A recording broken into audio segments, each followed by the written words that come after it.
Hi, my name is Jessica Florey, and this presentation is going to be what I learned in English 241. So, what is British literature to me? Before I took this class, I perceived British literature to be hard to understand and honestly pretty boring.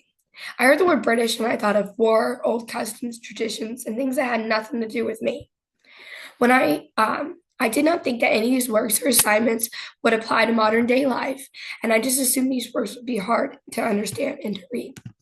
But I was wrong. The assignments of the semester were organized into weekly assignments with the journal due it every month. This helped me to have structured notes and to stay on top of my assignments. I got to learn about the Romantic period, many profound authors, and strong leaders. This was one of my favorite parts this semester. This presentation, I broke it down into the weekly assignments and what I've learned. Starting off with week one, which was journal entry number one, which covered weeks 1 through 4. In week one, which was my favorite, we discussed the importance of note taking, how to take structured notes, how to manage your time. But before taking this week, all of my assignments for other classes have been sloppy, cluttered, and always late. This week really helped me to learn the importance of having structured notes and submitting your work on time. We also covered what we would be talking about, which was the Restoration in the 18th century. Week two. In week two, I read several poems from the author William Blake.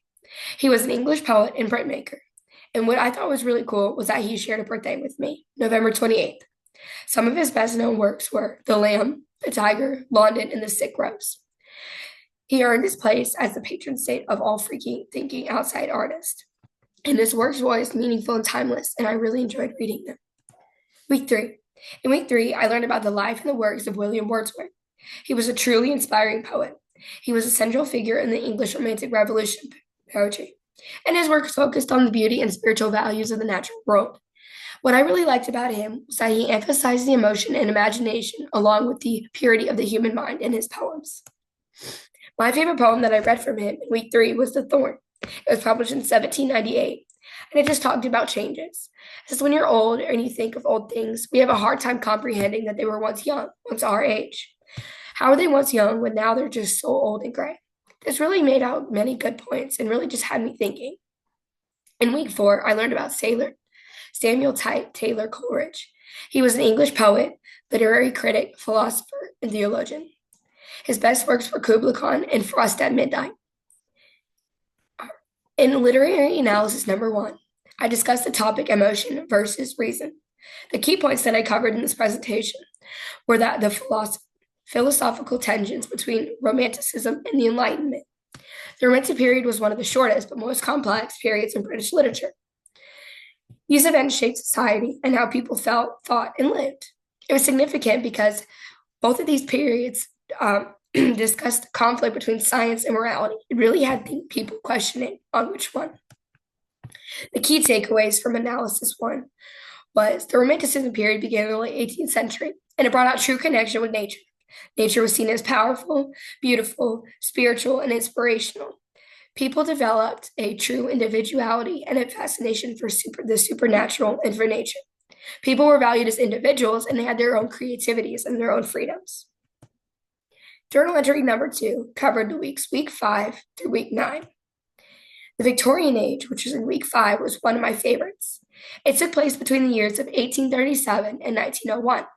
It was called this because of the queen at the time. Her name was Queen Victoria, which the coronation of her took place in 1838. This period brought out an advanced medicine, science, and technological knowledge. The Royal Mail put out their first post box in 1852, and I thought that was really cool because it kind of developed and shaped how we are as a society today.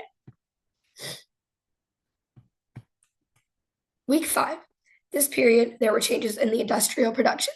The impact that this period had on the world was absolutely huge. Some of it was a new age for others, and it was just negative. The Victorian age reflects the values that the Queen followed herself. The Victorian age is a time in which women were becoming involved with politics. This was the beginning for many advancements in history. One of the other well-known authors in this time frame was Elizabeth Barrett Browning. This week discovered the importance that women had on politics, their society, and their individuality. Week 6. In week 6, there were many poems about love that used dramatic storytelling. This was the beginning of the Romantic period. My favorite poem that we discussed this week was called My Last Touches by Robert Browning. This poem talks about how people may not be who they seem, and they have many different sides, and that it's really hard to tell what someone is like based off their structure. Week 7, we read about The Scholar Gypsy, which was written in 1853 by Matthew Arnold. It's mysterious and explores the life of a smart person who leaves the academics to search for a deeper understanding of the world. And this is a poem that really resonated with me because while I was a senior, I thought about all the colleges that I could go to, and I thought about the potentials that I had in my future, and I just couldn't think and what I wanted to do in that moment. I considered a gap year because I thought that would be best for me. But like this character, it is important to listen to how you feel and to follow your heart. It has a sense of pursuit, longing, and loss in this poem. It's really important to follow your heart and not follow the dreams of someone else has for you. Week 9. The Jekyll and Hyde poem was what we discussed in week 9. It was one of my favorites. It was really cool and informative, and it showed that we really don't know who someone is. Everyone has many sides, and many people feel as if they're living a double life. The Victorian era suggests a strong emphasis on moral respect and appearances. So it just talked about in this poem how everyone has many sides, even a dark side, and that suppressing your feelings can be really dangerous. Stevenson was a very dedicated and hardworking author who is well known. His works are a reflection of ongoing debate between instincts and behavior. He is the one behind the Jekyll and Hyde poem. So for week 9, my literary analysis was that strange case. Stevenson used 2 characters, Jekyll and Hyde, which is just going back to the poem. And how it said the characters show internal struggle, and this happens with humans. For literary analysis number 2, I chose the power and perspective in dramatic monologues.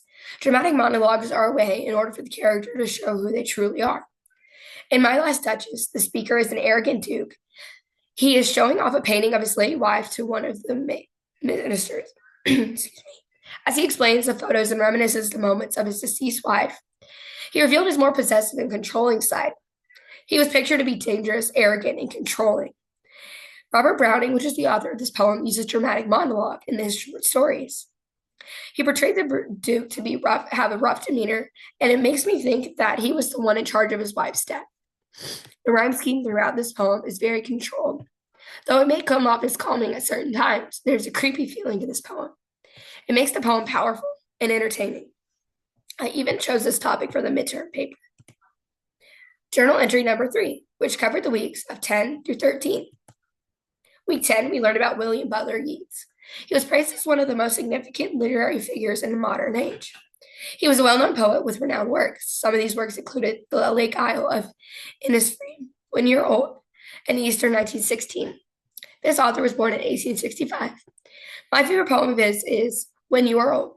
I love how it discusses what it's like to age and the wisdom and experiences that comes with it. Age is some things that many people are given in life, and it's truly a beautiful nature. Week 11. In week 11, we discussed James Joyce. He was born in 1882, and he was best known for his use of language and new literary methods. The story from James Joyce that I enjoyed reading this week was titled The Araby. Another author that we learned about was Wilfred Owen, who was born in 1893 and died in 1918. He was an English teacher and poet who expressed his anger towards the war at his works. Going back to what I believed in the beginning, it was a time full of war and a time full of change and individuality.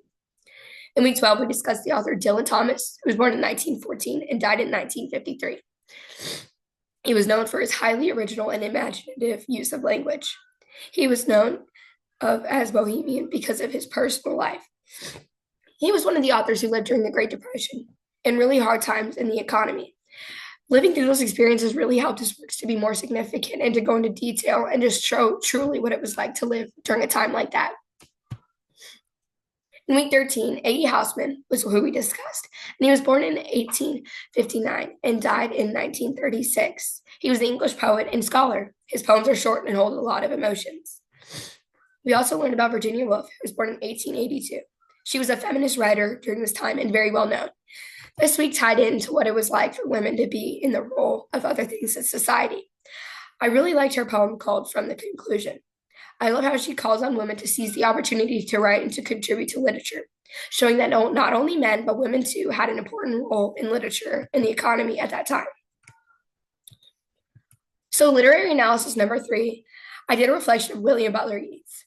He helps us to understand that when things happen in the world as we know it, which is known as the old ways, come to an end, he mentions that change can be scary, but also very exciting. I like to think of this as when the one door closes, another one opens. Just because it's in our past doesn't mean that it's just the end for us. There's many more beautiful things to come. His poems use symbolic imagery and a shifting tone to represent change, chaos, and rebirth. His poems teach us that even though life is painful, at the moment, something beautiful will rise out of it. Midterm. For the midterm paper, I chose to write about the My Last Duchess. This is a poem that I really enjoyed reading this semester and was one of my favorites.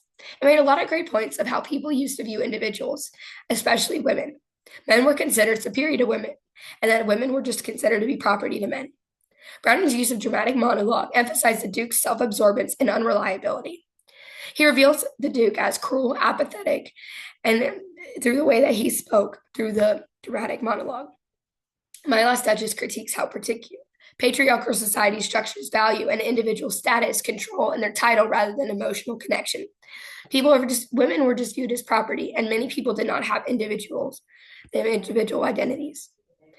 In conclusion, My Last Duchess by Robert Browning powerfully evaluates how societal norms and a man's self-proclaimed dominance can suppress the identities and hinder the lives of many people, and especially for women.